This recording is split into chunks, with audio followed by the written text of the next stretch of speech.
Welcome to the deep dive.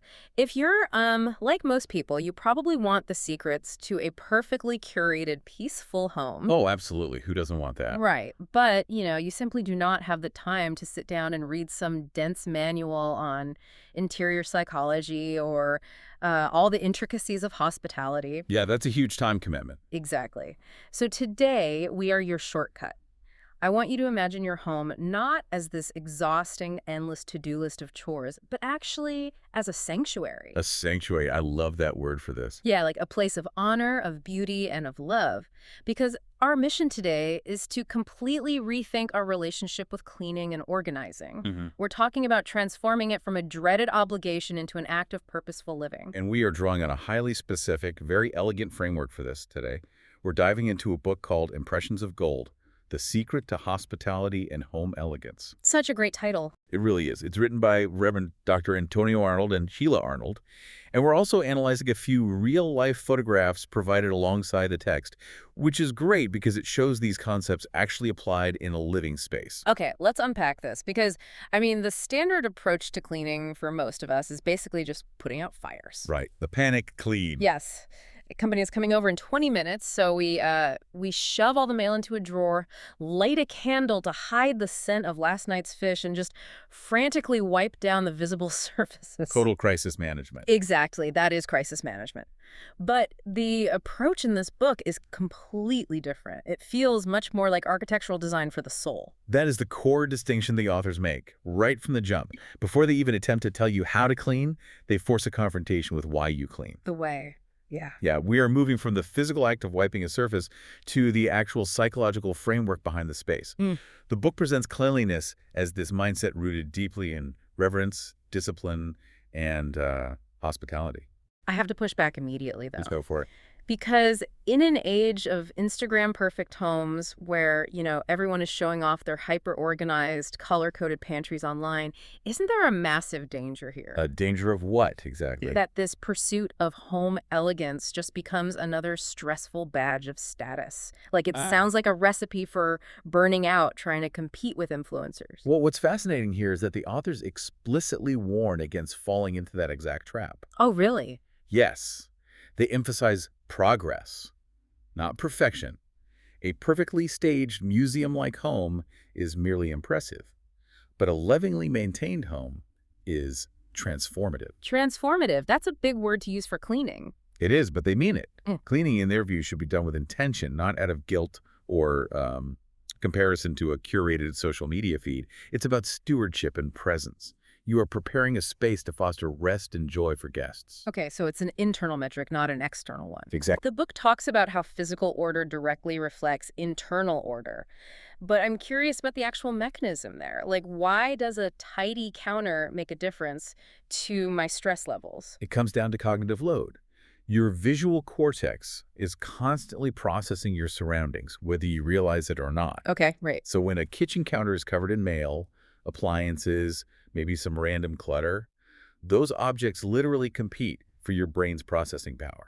Wow, so it's actual visual noise. It is visual noise. Right. When you clear that counter, you remove that low-level neurological demand.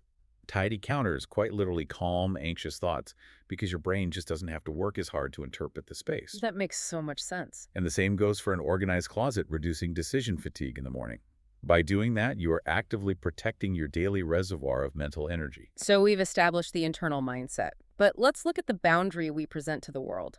The authors argue that this internal philosophy has to translate outward, starting before a guest even steps inside. The exterior narrative. Yes. Right. And the psychology they cite here is pretty wild. People form a lasting impression of a home in less than 7 seconds. Less than 7 seconds. Think about that. Before you even have the chance to open your front door and say hello, your guests have absorbed a massive amount of data. No pressure, right. Right. They take in visual cues, scents, the general state of the surroundings. The human brain relies on heuristics, these are mental shortcuts, to quickly assess environments. Okay, to figure out if they're safe. Exactly.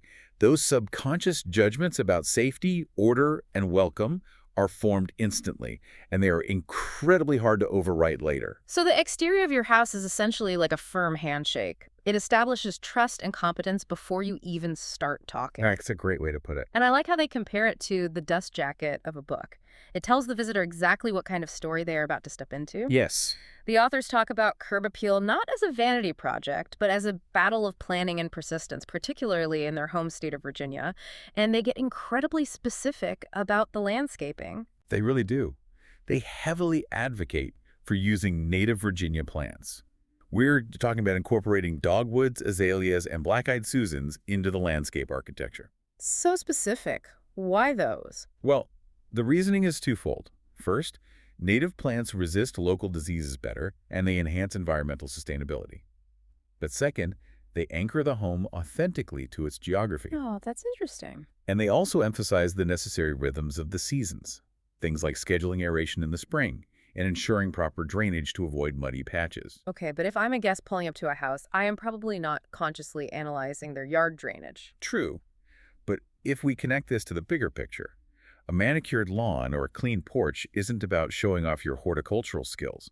It's a silent communicator. A silent communicator. Right. It subconsciously tells the guest that the homeowner has pride in their property and respects their surrounding community. It provides these immediate, undeniable cues of calm and order. The narrative of hospitality has begun before a single word is spoken.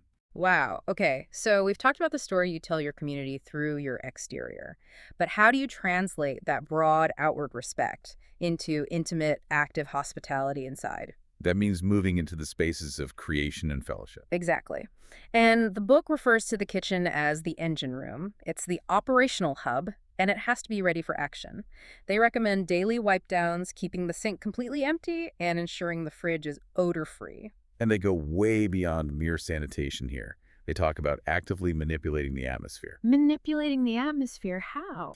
Well, they suggest installing under-cabinet LEDs to eliminate dark shadows on workspaces. That actually makes the area feel larger and more inviting. And they also recommend essential oil diffusers with very specific scents, like citrus or rosemary. Why those scents specifically? Scent bypasses the conscious brain and goes straight to the olfactory bulb, Okay. which is directly tied to the limbic system, the area responsible for emotion and memory. Citrus and rosemary are neurologically stimulating.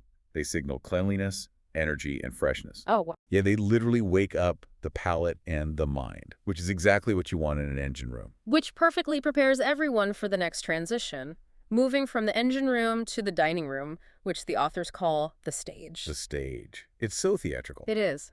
This is where the physical food becomes relational fellowship. And they are uncompromising on the physical layout here. They insist on at least 36 inches of clearance around the entire dining table. Yes, and that 36-inch rule is deeply rooted in spatial psychology and proprioception, which is our awareness of our body in space. Right. Because if a guest feels physically trapped between the back of their chair and a wall, it triggers a very mild subconscious fight-or-flight response. Oh, so they can't relax. Exactly. You cannot have a deeply relaxed, flowing conversation if someone feels physically penned in. They also emphasize the sensory experience of lighting, like using dimmer switches and layered lighting to enrich the room's atmosphere, rather than flattening everyone out with harsh interrogational overhead bulbs. Lighting changes everything. It really does. But here's the concept that really gave me pause in this section. They talk about polished prestige. They highlight the prestige of polished silver, gold, and crystal. And they explicitly state that crystal should be hand-washed only, absolutely no dishwashers, and dried immediately with lint-free cloths to prevent water spots. That's a very firm rule for them. I mean, I hear the romanticism in curating what you have, but let's be realistic here. After hosting a dinner party for 8 people, the last thing anyone wants to do at midnight is stand at a sink buffing stemware. Is this an all-or-nothing philosophy? It sounds incredibly demanding on the surface, especially in a modern context. But the authors framed this as a ritual of reverence, not a daily grind. A ritual, okay. It is about the philosophy of quality over quantity. Displaying fewer, meticulously cared-for items creates significantly more emotional impact than a cluttered shelf of neglected, cloudy glasses. So less is more, but maintain the less. Precisely. Polishing silver or hand-washing a crystal goblet isn't viewed as a chore. It is an extension of honoring the guest who just used it and honoring your own heritage. So it's about intentionally choosing to own fewer things, but treating the things you do own like they actually matter. That's exactly it. That transitions us beautifully, because after the meal is done, the crystal is hand-washed, and the socializing winds down, We shift from the public-facing areas into the spaces of rest and rejuvenation, the sanctuaries. Specifically, the living room and the master suite. In the living room, they stress the creation of conversation circles. This means physically positioning furniture to force eye contact rather than having every single chair pointed at a television. Which is so common nowadays. Right. You anchor the space with a rug or a central coffee table to draw people inward. But the master suite is where the descriptive language gets truly grand. Oh, definitely. They refer to it as the throne room. Crisp sheets, symmetrical nightstands.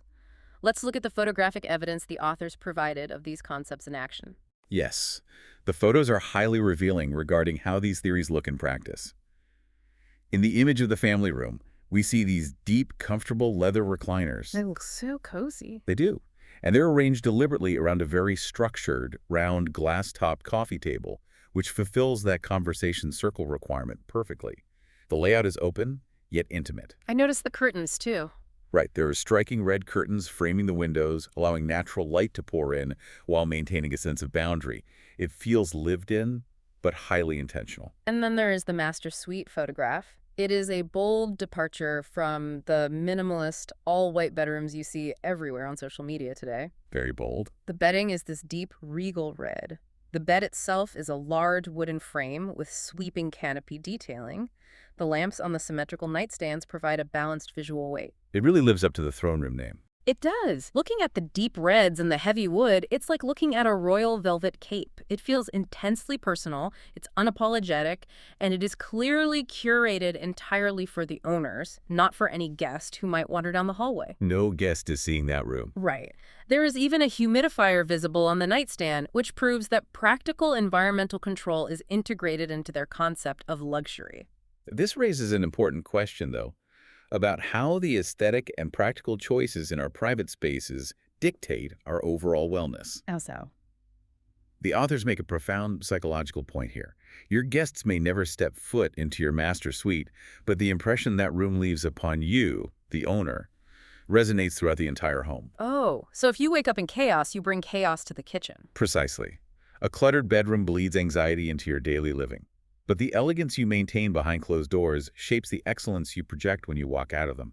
It inspires peace, confidence, and self-respect. You are treating yourself as the ultimate guest of honor. I love that phrasing. Yes.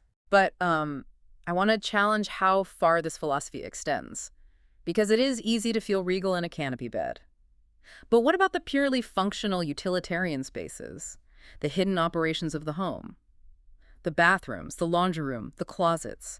Are we supposed to find sanctuary in the laundry room? The authors argue unequivocally yes. Really? Yes, these spaces are just as vital to the ecosystem of the home as the dining room. In the bathroom, it requires a relentless attention to detail. Squeegee the shower after every single use to prevent hard water spots from forming. Every single use. Wow. Every use. Use metal-specific polish for the faucets to maintain their shine. They recommend diffusers with spa-like blends.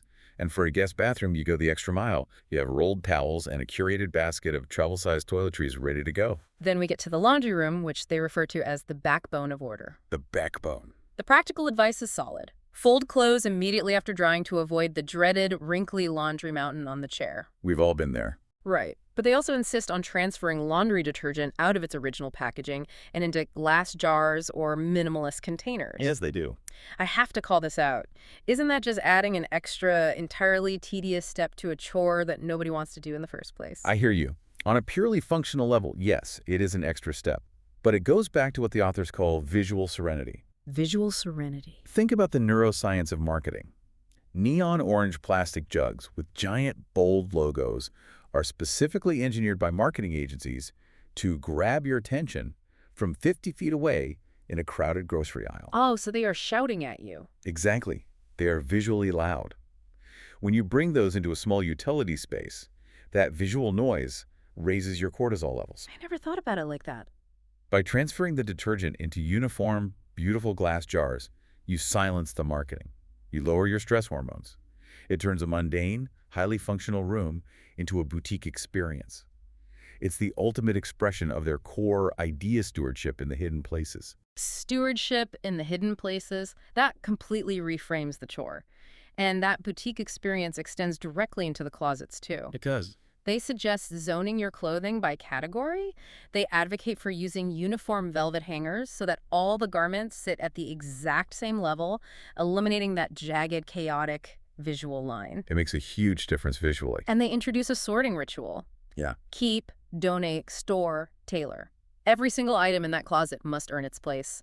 It is either loved, given away to serve someone else, stored for the proper season, or sent to a tailor so it actually fits. It elevates getting dressed from a frantic search for a matching shoe into an active ceremony. It creates a sense of majesty in the mundane. Okay, so we have built this beautiful, visually serene, great-smelling ecosystem, but a beautiful home is great for exactly one afternoon. Usually just a few hours if you have kids. Seriously, how do you actually sustain it year-round? And how do you maintain this pristine environment without relying on a toxic soup of harsh chemicals that give everyone a migraine? That's a vital point. The authors introduce a concept called ethical royalty. Ethical royalty. Yes. They rightly point out that traditional, harsh household cleaners cause neurological fatigue and pollute the immediate environment. To rule your domain ethically, you must do so responsibly. So what's the alternative? They provide a fantastic, highly effective DIY recipe for an all-purpose cleaner in the book. It is incredibly simple. 1 cup of water, 1 cup of white vinegar, and 15 drops of either lavender or eucalyptus essential oil. That's it. That's it. You mix it in a spray bottle. The vinegar acts as a natural disinfectant and degreaser, and the essential oils provide that spa-like olfactory benefit we discussed earlier. Ethical royalty. I just love that phrasing. But beyond the chemicals, there is the sheer labor. The book outlines rhythms of maintenance: daily, weekly, monthly, and seasonal. Right. Things like making beds daily, scrubbing weekly, polishing silver monthly. The rhythms prevent the work from piling up into an insurmountable crisis. Here's where it gets really interesting, though. Amidst all this regimen, all this polishing and squeegeeing and sorting, the authors adamantly insist on scheduling Sabbath moments. Yes. Scheduled, highly intentional rest days where you do absolutely no cleaning whatsoever. None at all. None. You simply sit and enjoy the home you have curated. It makes me think of the structure of a piece of music. If a composer just writes note after note after note and the musicians play without ever taking a breath or observing a rest on the page, it just becomes an overwhelming wall of noise. Just chaos. Right, the silence, the pauses, that is what makes it art. If you just clean endlessly without resting, the house becomes a tyrant, not a sanctuary. That is a phenomenal synthesis of their point. The authors actually draw heavily on a biblical framework of dominion and stewardship to explain this. Okay. Now, regardless of your personal theological background, the psychological takeaway here is incredibly sound. Maintaining your home isn't about exhausting yourself to preserve a sterile, untouchable museum. Right. It is about creating a sustainable ecosystem that actively serves you. We see this holistic approach in their embrace of a natural Virginia environmental ethos as well, where they advocate for composting and native planting. It is all deeply connected. You care for the earth, you care for your home, and in return, your home cares for you. So what does this all mean? We have covered a tremendous amount of ground today. We have learned that the physical state of our home is a silent, subconscious communicator to anyone who walks through our doors, starting from the native plants in the front yard to the clearance around the dining table. A powerful communicator. We have explored the neuroscience, showing that organization is not just about finding your keys. It is a mechanism to lower our cortisol and defend against decision fatigue. And we have realized that true hospitality towards the outside world actually begins with how we treat our own private sanctuaries, behind closed doors. It is a complete paradigm shift. The environment we curate is the loudest voice in the room, constantly speaking to our nervous system. And we want to leave you with a final thought to mull over today as you look around your own space. If our physical environment is a direct, undeniable mirror of our internal emotional state, what does a permanently locked, messy junk drawer say about us? Or a closet stuffed to the brim with things we never use. Exactly. Things we haven't even looked at in years. What does that physical hoarding say about the emotional baggage we are actively refusing to process? We challenge you to view the act of clearing out just one drawer today, not as a household chore, but as an act of profound personal therapy. Think about what you are holding on to, and more importantly, think about what you might finally be ready to let go of.